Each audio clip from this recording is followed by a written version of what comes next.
আর এবার জেলার গুরুত্বপূর্ণ কিছু খবরের দিকে নজর রাখবো। জেলা মানেই জি24 ঘন্টা।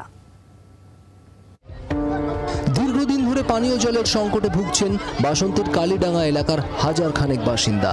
কয়েক কিলোমিটার হেঁটে সংগ্রহ করতে হয় পানীয় জল। প্রশাসনের কাছে বারবার জানিয়েও কোনো সুরাহা হচ্ছে না বলে অভিযোগ। প্রতিবাদে এবার রাস্তা অবরোধ করে বিক্ষোভ দেখালেন এলাকার মানুষ। মঙ্গলবার প্রায় ঘণ্টাখানেক অবরোধ চলার পর ঘটনাস্থলে যায় পুলিশ। সাময়িকভাবে পানীয় জলের ব্যবস্থা করা হয়।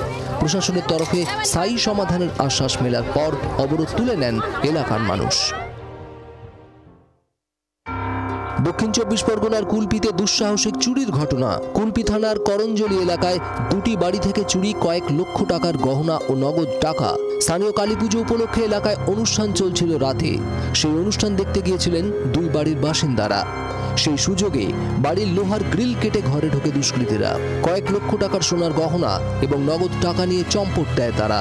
দুষ্কৃতীদের খোঁজ চালাচ্ছে কুলপি থানার পুলিশ। বাংলার আওয়াজ, বাঙালির আবেগ, জি24 ঘন্টা।